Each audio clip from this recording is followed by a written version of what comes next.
वर्ष एखादा माणूस घरामध्ये पडून राहिला। नमस्कार, आपण पाहत आहात पुणे लाईव्ह न्यूज। पाहुयात आज दिवसभरातील ठळक घडामोडी। पिंपरी चिंचवड पोलिसांनी 2 वर्षांसाठी तडीपार केलेला गुंड कोणत्याही परवानगीशिवाय चाकण शहर परिसरात आला, तसेच त्याने घातक अग्निशस्त्र बाळगले। या प्रकरणी दरोडा विरोधी पथकाने त्या गुंडाला आणि त्याच्या साथीदाराला अटक केली। त्याच्याकडून 2 पिस्तूल आणि 2 काडतुसे जप्त करण्यात आले। ही कारवाई शनिवारी दिनांक 2 डिसेंबर रोजी सायंकाळी 7:45 वाजता मेदनकरवाडी या ठिकाणी करण्यात आले। अतुल हरिश्चंद्र तोत्रे, वय वर्ष 27, राहणार चाकण, मूळ राहणार मोशे, सागर गणेश गायकवाड, वय वर्ष 36, राहणार पाबळ, तालुका शिरोड अशी अटक केलेल्या आरोपींची नावे आहेत। दरोडा विरोधी पथकाच्या पोलिसांनी सापळा लावून अतुल तोत्रे आणि सागर गायकवाड या दोघांना मेदनकरवाडी येथून ताब्यात घेतले। त्यांची झडती घेतली असता त्यांच्याकडे 71,000 रुपये किमतीचे 2 पिस्तूल आणि 2 जिवंत काडतुसे आढळून आले। तर चाकण पोलीस याबाबतचा अधिक तपास करत आहेत। श्री संत ज्ञानेश्वर महाराज संस्थान कमिटीवर आळंदीतील ग्रामस्थ विश्वस्त म्हणून डावलल्याबद्दल निषेध म्हणून दिनांक 5 डिसेंबर रोजी आळंदी बंदचे निवेदन आळंदी पोलीस स्टेशनला श्री भैरवनाथ महाराज उत्सव मंडळ समस्त ग्रामस्थ आळंदीकर यांच्या वतीने देण्यात आले। श्री ज्ञानेश्वर महाराज संस्थान कमिटीवर आजपर्यंत आळंदीकर ग्रामस्थ यांच्या मुलाखती घेऊनही योग्य व्यक्तींची निवड केलेली नाही। सदर विषयाचा निषेध म्हणून लोकशाही मार्गाने व शांततेत 5 डिसेंबर रोजी सकाळी 6 ते सायंकाळी 6 वाजेपर्यंत आळंदी बंद ठेवून शहरात मोर्चा काढण्यात येणार आहे। चाकण नगर परिषदेसह आजूबाजूची गावे आणि MIDC यांचे विनाप्रक्रिया सांडपाणी भामा नदीमध्ये जात आहे। याबाबत वारंवार पुणे लाईव्ह न्यूजद्वारा सूचित करण्यात येत होते, परंतु याबाबत प्रशासनाने डोळ्यावर कातडे ओढले, त्यामुळे भामा नदीचा घात झाला आहे। राक्षवाडी परिसरात भामा नदीत मोठ्या प्रमाणावर जलपर्णी तयार होऊ लागली आहे आणि दिवसागणिक ती वाढतच आहे। जाणकार मंडळींच्या म्हणण्यानुसार भामा नदी प्रदूषित झाली असून त्यातील जलपर्णी निर्मूलन अत्यंत कठीण असणार आहे। बड्या गृहप्रकल्पांतून अव्याहतपणे सोडण्यात येणारे सांडपाणी यामुळे नदी प्रदूषित आणि विषारी होऊ लागली आहे।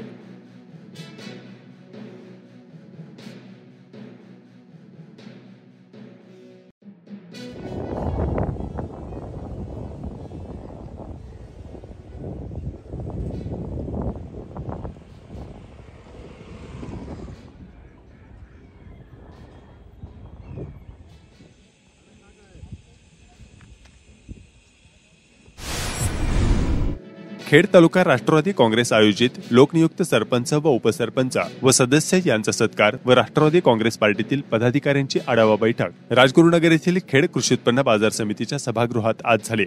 यावेळी आमदार दिलीप मोहिते पाटील, जिल्हाध्यक्ष प्रदीप गारटकर, निर्मला पानसरे आदींसह पदाधिकारी उपस्थित होते। यावेळी प्रदीप गारटकर यांनी थेट शरद पवार यांच्यावर टीका केली। ते म्हणाले, संधी येऊनही शरद पवार यांनी अजितदादांना मुख्यमंत्री केले नाही, त्याचा परिणाम 20 वर्षे राष्ट्रवादी काँग्रेस पक्षाला भोगावा लागला। हा पवार साहेबांचा निर्णय चुकला, असे जिल्हाध्यक्ष प्रदीप गारटकर यावेळी म्हणाले। आळंदी येथील महिला दक्षता समितीच्या सदस्या पुष्पा कुऱ्हाडे यांच्या कन्या सई तापकेर यांची महाराष्ट्र सौंदर्यवती स्पर्धेत प्रथम क्रमांक आल्याबद्दल आळंदी पोलीस स्टेशनमध्ये त्यांचा विशेष सत्कार कार्यक्रम आयोजित करण्यात आला होता। यावेळी पोलीस निरीक्षक सुनील गोडसे व महिला अधिकारी उपस्थित होते। संत श्रेष्ठ ज्ञानेश्वर महाराज संजीवन समाधी सोहळा व कार्तिकी यात्रा 2023 निमित्ताने आळंदी शहरात पालिका प्रशासन, पोलीस प्रशासन व श्री ज्ञानेश्वर महाराज संस्थान यांच्या विविध कामांची लगबग शहरात दिसून येत आहे। यात्रा उत्सव निर्विघ्नपणे पार पडावा यासाठी पिंपरी चिंचवड पोलीस आयुक्तालयाने नियोजन केले आहे। यात्रेसाठी पोलीस आयुक्तालयाकडून सहाय्यक पोलीस आयुक्त 6, पोलीस निरीक्षक 34, उपनिरीक्षक 147, पोलीस अंमलदार 855, वाहतूक पोलीस अंमलदार 280, होमगार्ड 950 असा बंदोबस्त नेमण्यात येणार आहे। निघोजे येथील खुनाचा उलगडा करणाऱ्या पिंपरी चिंचवड पोलिसांच्या खंडणी विरोधी पथकाचे अभिनंदन होत आहे। जेवण करण्यासाठी थांबलेला ट्रेलर चोरून येणाऱ्या चोराला ट्रेलर चालकांनी बेदम मारहाण करून फेकून दिले, यातच त्याचा मृत्यू झाला। ही घटना 2 दिवसांपूर्वी बुधवारी 29 नोव्हेंबर रोजी महिंद्रा कंपनी मागे चाकण MIDC या ठिकाणी घडली होती। पोलिसांनी या 3 आरोपींना अटक केली आहे। आज खेड तालुका खेड येथील युवा कार्यकर्ते अविनाश तुकाराम मोरे यांची भारतीय जनता पार्टी अनुसूचित जाती मोर्चाच्या पुणे जिल्हाध्यक्षपदी निवड झाली आहे। त्यांच्या निवडीचे पत्र जिल्हाध्यक्ष शरद बुट्टे पाटील व संजय रोंधळ यांच्या हस्ते देण्यात आले। यावेळी रोहित डावरे, नितीन वाघमारे, सुनील देवकर, काळूराम पिंजन आदी उपस्थित होते। चाकण पोलीस ठाण्यात शिबिर। चाकण पोलीस ठाण्यात पोलीस अधिकाऱ्यांच्या सक्सेसचा पासवर्ड या विषयावर डॉक्टर दत्ताजी कोहिनकर यांनी मार्गदर्शन केले। यावेळी चाकण पोलीस ठाण्याचे वरिष्ठ पोलीस निरीक्षक अशोक कदम यांच्यासह अधिकारी व कर्मचारी उपस्थित होते. वेळ मिळत नाही म्हणून मी लष्कर प्रोडक्शन असताना दर गुरुवारी एक लेक्चर ठेवायचो, गुरुवारचं लेक्चर नावाचं. त्यामध्ये या सगळ्या गोष्टीचा शोध घेण्याचा प्रयत्न करायचो. आपल्याकडं तसं बिझी आहे, कारण तिथं 150 क्राईम होता, इथं 1500 क्राईम आहे. कोण त्याला विचारणा सांगतं, ज्या वेळेला तो विचार करतो यातलं मला काही मिळालं का, तर उत्तर नाही. वर्ष एखादा माणूस घरामध्ये पडून राहिला, 1 वर्ष एखादा माणूस घरामध्ये पडून राहिला वेळेवर, तर घरच्यांना पण तो नंतर नको नको सांग. जे काय सर, अमेरिकेमध्ये एका 40 अपराधांची निर्मिती बॉडीमध्ये केली. आळंदी पालिकेचे नागरिकांना आवाहन. कार्तिकी यात्रा 2023 निमित्ताने आळंदी नगरपरिषद हद्दीत विविध विक्रेत्यांना पालिकेतर्फे जाहीर आवाहन करण्यात आले आहे की त्यांनी आळंदी नगरपरिषदेची यात्रा कर शुल्काची पावती सोडून इतर कुठल्याही व्यक्तीकडून शुल्काचा भरणा करू नये. इतर कोणत्याही व्यक्तीने यात्रा कर शुल्काची वसुली करताना आढळून आल्यास संबंधित व्यक्तींवर कारवाई केली जाणार असल्याची माहिती मुख्याधिकारी कैलास केंद्रे यांनी दिली. महाळुंगे ग्रामपंचायत हद्दीत प्रशालामध्ये जुन्या नोंदी शोधून तब्बल 86 कुणबी नोंदी आढळल्या असल्याची माहिती ग्रामपंचायतीकडून देण्यात आली आहे. ग्रामपंचायत महाळुंगे इंगळे उपसरपंच विश्वनाथ तुकाराम माळुंकर आमच्या गावामध्ये 86 कुणबे दाखले सापडले आहेत. तरी सरकारने याची दखल घेऊन कारवाई करावी. खेड तालुक्यातील काळूस येथील प्रमुख जिल्हा मार्ग 77 वरील भामा नदी पूल 40 वर्षांहून अधिक जुना झाला असून तो पूर्णपणे काढून त्या ठिकाणी नव्याने 12 मीटर रुंदीचा पूल PMRDA द्वारा व्हावा अशी मागणी स्थानिक नागरिकांकडून करण्यात येत आहे. या रस्त्याचे दुसऱ्या टप्प्याचे काम देखील सुरू करावे अशी मागणी स्थानिक लोकप्रतिनिधींनी केली आहे. शिवारगडे माजी उपसरपंच काळूस या ठिकाणी वाकी काळूस आणि भोसे प्रतिमा 77 यामध्ये काळेश्वर मंदिराच्या इथे जो 1984 साली जो पूल झालेला आहे तो पूल खूप अरुंद असल्यामुळं तिथं आम्ही वारंवार मोठा पूल होण्यासाठी मागणी केलेली आहे. या ठिकाणी 2014 साली त्याचं एस्टिमेट वगैरे झालं होतं, परंतु काही कारणास्तव आणि निधीची उपलब्ध न झाल्यामुळं तो पूल होऊ शकला नाही. परंतु आजही आमचं प्रशासनाला विनंती आहे. आमच्याकडे जवळजवळ 6000 एकर क्षेत्र 2 नद्यांच्यामध्ये गाव असल्यामुळं बागायती क्षेत्र असल्यामुळं चाकणला येण्यासाठी मोठी व दळणवळणाची दुसरी काही व्यवस्था नाही आहे. सध्या आम्ही राक्षवाडी चाकण या ठिकाणी ऊस किंवा काही इतर काही शेतमाल आहे तो चाकणला घेऊन येत आहे. चाकण शहरात आज रविवारी 3 डिसेंबर 2023 रोजी विविध विकास कामांचे भूमिपूजन आमदार दिलीप मोहिते पाटील यांच्या हस्ते करण्यात आले. यावेळी नगरसेविका अनिता कौटकर, बाजार समितीचे सभापती कैलास लिंभोरे, चाकण शहराध्यक्ष राम गोरे, सामाजिक कार्यकर्ते किरण कौटकर, पुणे जिल्हा उपाध्यक्ष राहुल नायकवाडे, कुमार गोरे, मुबीनभाई काझे यांच्यासह कार्यकर्ते मोठ्या संख्येने उपस्थित होते. आज चाकणमध्ये पूर्व भागातील परिसर जो आहे म्हणजे मार्केट कमिटीपासून तर राक्षवाडीपर्यंत साधारणतः आपण कॉलेजपासून सुरुवात केली. यामध्ये ज्या छोट्या मोठ्या कॉलनी झाल्या त्या सगळ्या कॉलनीमधले रस्ते आपण काही ठिकाणी ड्रेनेज, काही ठिकाणी कॉन्क्रिटीकरण अशा पद्धतीची मंजुरी आपण राज्य सरकारकडनं घेतली होती, नगर विकास खात्याकडनं. त्या सगळ्या रस्त्याचं भूमिपूजन आपण या ठिकाणी केलेले. त्याचबरोबर मुख्य जो रस्ता आहे त्याच्याकरता खालच्या याच्यामध्ये 35 लाख रुपयाची तरतूद झालेली आहे. हे सगळे रस्ते आपण या परिसरामध्ये करतो. या परिसरातील जे नागरिक आहेत त्यांच्या समस्या सुटाव्यात, त्यांच्या अडीअडचणी संपाव्यात याकरता सगळा निधी या ठिकाणी जवळ 2 कोटी रुपयाच्या आसपास निधी उपलब्ध करून दिला.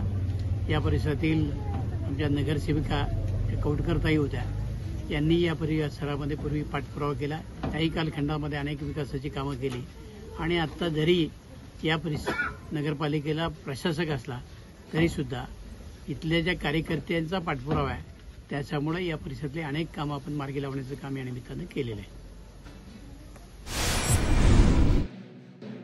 चाकण ते राक्षवाडी दरम्यानचा प्रमुख जिल्हा मार्ग 20 या रस्त्याच्या कामाचा प्रस्ताव मागील वर्षी जिल्हा नियोजन यांच्याकडे चाकण नगर परिषदेच्या माध्यमातून सादर झाला. मात्र तो प्रस्ताव मंजूर करण्यासाठी 1% कमिशन हे नियोजन विभागातील अधिकारी यांना न दिल्यानं या रस्त्याचे काम करण्यासाठी निधीस मान्यता दिली नसल्याचा आरोप होतो आहे. मात्र खासगी जागा व बिल्डर यांच्या जागेत निधी दिल्याचा आरोप होतो आहे.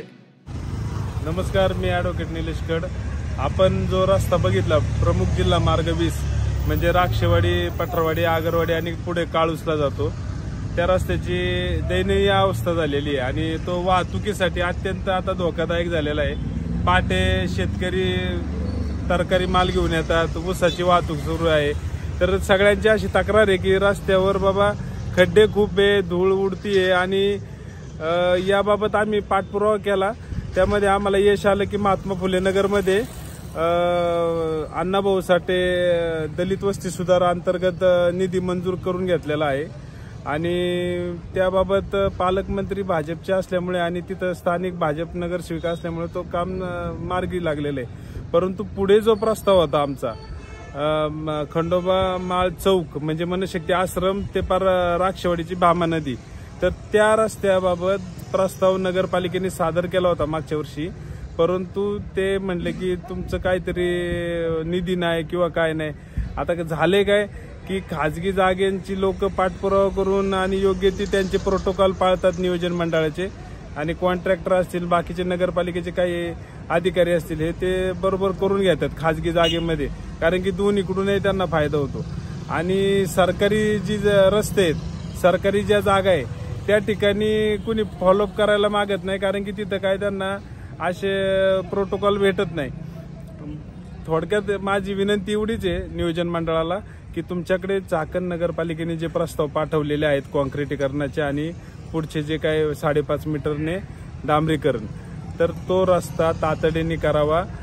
शेवटी लोक मोठ्या प्रमाणावर वाहतूक आहे, जिल्हा मार्ग आहे तो प्रमुख आणि वाहतुकीच्या अनुषंगाने आणि लोकांना प्रशस्त असा रस्ता चांगला भेटावा म्हणून जे दाखल प्रस्ताव आहे ते मंजूर करावे. या ठिकाणी कुठल्याही प्रकारचं तुम्ही राजकारण करू नका आणि सरकारी जागेमध्ये काम करण्यासाठी कमिशन कुणी देऊ शकत नाही, तर तुम्ही ते दुसऱ्याकडून करावं. असं आम्ही चर्चा ऐकली की तिथं 1% दिल्याशिवाय नियोजन मंडळात काम होत नाही. तर हे आता एक तर आम्हाला वेळ द्या, मग आम्ही गावात भीक मागून तुमच्याकडं आणून देतो पैसे, किंवा कॉन्ट्रॅक्टर जो येईल तो पुढं मग काम करताना बिल काढताना त्याच्यामध्ये काय असेल ते घ्या. अशी आम्ही चर्चा ऐकली, पण असं करू नका आणि सरकारी जागेत सरकारी जो जनतेचा पैसा आहे तो पहिला टाका आणि जनतेला चांगल्या सुविधा द्या, कारण की तिथं सार्वजनिक हित आहे. हे आता मी सांगणे एवढं आता तुम्ही नासमज नाही, तेवढं माझी विनंती आहे की हा रस्ता जो प्रमुख जिल्हा मार्ग आहे तो करावा. सदर आगरवाडी काळुसा रस्ता हा 5.5 मीटर करण्यात यावा. ह्या रस्त्याला खूप वर्दळ असल्यामुळे ऊसाच्या वाहतूक मोठ्या प्रमाणात असल्यामुळे हा रस्ता 5.5 मीटर करून तो लवकरात लवकर करण्यात यावा एवढीच. क्रमांक 7 मध्ये रस्त्याची दयनीय अवस्था झाली असून रस्ता बऱ्याच प्रमाणात खराब झालेला आहे. जाण्या येण्यासाठी ट्रॅफिक आणि खराब रस्त्यामुळे ऊस वाहतूक चालू असल्यामुळे रस्त्याची दयनीय अवस्था झाली आहे. तर त्वरित रस्ता दुरुस्त किंवा चांगला रस्ता करण्यात येईल. चाकण नगरपरिषद हद्दवाढबाबत लगतच्या ग्रामपंचायतीची भूमिका काय याबाबत विविध ग्रामपंचायतीचे पदाधिकारी संमिश्र प्रतिक्रिया व्यक्त करत आहेत. चाकण नगरपरिषदेच्या हद्दवाढीत सहभागी होण्याबाबत ग्रामपंचायत पदाधिकारी काय म्हणतायत पाहूयात. दत्तात्रय मांडेकर, माजी सरपंच आंबटान, विद्यमान ग्रामपंचायत सदस्य. चाकण नगर परिषद हद्दवाढ होण्यास आमचा विरोध आहे, परंतु महानगरपालिका जर झाली, नगरपालिका जर झाली तर बाकीची गावं त्याच्यामध्ये समाविष्ट होण्यासाठी विरोध करणार नाही. नगरपालिकेमध्ये समाविष्ट झाली गावं तर गावचा रचनात्मक विकास होईल. दुसरी गोष्ट, भामा आसखेडसारखं धरण आहे, ज्या धरणाचं जे पाणी आहे ते पाणी आसपासच्या मोठ्या प्रमाणात जी रहदारी वाढत आहे त्या रहदारीला शासनाने राखून ठेवलं पाहिजे. कचऱ्याचा मोठा प्रकल्प झाला पाहिजे. त्यामुळं आरोग्याच्या ज्या सुविधा आहेत त्या सुविधा चांगल्या पद्धतीने मिळतील. एखादं चांगलं हॉस्पिटल मोठं झालं पाहिजे. आपल्या परिसरामध्ये मोठ्या प्रमाणात औद्योगिकरण वाढत असताना चांगल्या हॉस्पिटलची आवश्यकता आहे, चांगल्या शाळांची आवश्यकता आहे आणि त्यामुळे इथल्या माणसाचं जीवनमान नक्कीच उंचवल. त्यामुळे शासनाने याचा विचार करावा. अशोक नारायण मांडेकर, आंबेठणगावचा माजी सरपंच. चाकण नगरपालिका झाली, आमचा कसल्या प्रकारचा विरोध नाही. नगरपालिकेत समाविष्ट होण्यास आम्ही तयार आहे. नगरपालिका झाली तर निश्चितपणे सुविधा भेटतील, त्यामुळे नगरपालिकेचा आमचा विरोध नाही. नगरपालिका झाली तर चांगलीच गोष्ट आहे. नमस्कार, मी अनुराग संजय जैत, विद्यमान संचालक खेड कृषी उत्पन्न बाजार समिती, त्याचप्रमाणे विद्यमान ग्रामपंचायत सदस्य चिंबळी. आपण या ठिकाणी प्रश्न विचारला आहे की हद्दवाढीच्या संदर्भात आपलं मत काय. तर गेली 10 वर्षापासून आम्ही सातत्यानं नगर परिषद व्हावी ह्या भूमिकेतून पाठपुरावा करत होतो. त्या पाठपुराव्यामध्ये आमची जी पंचक्रोशीतली गावं आहेत ती नक्कीच नगर परिषदेमध्ये जाण्याबाबत आम्ही सकारात्मकता त्यावेळेस दाखवलेली होती, परंतु या ठिकाणी राजकीय कुरघोडीमुळे किंवा राजकीय लोकांच्या हस्तक्षेपामुळे त्यावेळेस नगर परिषदेमध्ये ही गावं समाविष्ट केली गेली नाही. परंतु आता शासनाने जो निर्णय घेतलेला आहे की नवीन हद्दवाढीमध्ये या गावांचा समाविष्ट व्हावा यासाठी, परंतु अद्यापपर्यंत आमच्यापर्यंत त्याबाबतची कुठलीही लेखी स्वरूपाची माहिती अद्याप आलेली नाही आहे. आणि जरी शासनाला हद्दवाढ जर करायची असेल तर चाकणचा जो विकास आहे त्या विकास आराखडा सर्वात प्रथम त्यांनी पूर्ण करावा आणि त्या विकास आराखड्यामध्ये आमच्या गावांना समाविष्ट करून नवीन विकास आराखडा तयार करावा. त्यांनी लोकांना या ठिकाणी विश्वासात घ्यावं, लोकांना त्याबाबतची एक माहिती द्यावी की नक्की कशा पद्धतीने चाकण नगर परिषद असेल किंवा महानगरपालिका नगरपालिका काय होईल, त्या माध्यमातून कशा पद्धतीने या ठिकाणी विकास आपल्यामार्फत घडवला जाणार आहे याची माहिती इथल्या लोकांना सर्वप्रथम द्यावी. त्यामुळे त्यानंतर लोकांचा विचार ग्रामपंचायतीशी चर्चा करून शासनाने नक्कीच हद्दवाढ करावी अशी माझी भूमिका या ठिकाणी मांडेल. कारण या परिसराचा जर आपण आता सध्याचा जर विकास पाहिला तर PMRDA ही संस्था आज इथं कार्यरत आहे. PMRDAच्या माध्यमातून गेले 1-1.5 वर्षापासून विकास आराखडा तयार केला जातोय, परंतु अद्याप कुठलाही विकास आराखडा या ठिकाणी पूर्णत्वास नेला गेलेला नाहीये. जो काही विकास आराखडा त्यांनी तयार केला होता तो पूर्णतः चुकीच्या पद्धतीने या ठिकाणी तयार केला गेलेला होता. या ठिकाणी कुठल्याही स्थानिक लोकप्रतिनिधीशी विचारपूस करून किंवा कशा पद्धतीने नक्की या ठिकाणी विकास व्हावा याची कुठलीही त्यांनी दखल न घेता त्यांच्या मनमानी पद्धतीने या ठिकाणी मोठ्या दंडांच्या आमिषाला बळी जाऊन या ठिकाणी त्यांच्या पद्धतीने त्यांनी तो विकास आराखडा तयार केलेला होता. त्यास आम्ही वेळोवेळी हरकत देखील घेतलेली आहे. परंतु हा असा चुकीच्या पद्धतीने विकास जर PMRDA करणार असेल तर नक्कीच आम्हाला PMRDAचा विकास नको आहे. आम्हाला ठोस भूमिका घेणारी नगरपालिका किंवा महानगरपालिकेच्या माध्यमातून आमच्या परिसराचा विकास हा झाला पाहिजे. पण त्याचं नियोजन जर तुम्ही आम्हाला अगोदर सांगितलं, आमच्या लोकांना समजावून सांगितलं की अशा पद्धतीने आपण विकास करू शकतो, त्या तुमच्या आराखड्याला जर लोकांनी मान्यता दिली तर नक्कीच आम्ही नगर परिषदेच्या माध्यमातून नगरपालिकेच्या माध्यमातून समाविष्ट होण्यास तयार होऊ. चाकण येथील युवा सामाजिक कार्यकर्ते राहुल गोतारणे यांच्या प्रथम पुण्यस्मरण दिनाच्या निमित्तानं चाकणमध्ये सोमवारी 4 डिसेंबर 2023 रोजी मोफत आरोग्य शिबिर आणि रक्तदान शिबिराचे आयोजन करण्यात आले आहे. खेड तालुक्यात मतदान नोंदणी अभियान राबविण्यात येत आहे. चाकण शहरात चाकण नगर परिषदेच्या माध्यमातून हे अभियान शहरात ठिकठिकाणी राबविण्यात येत आहे.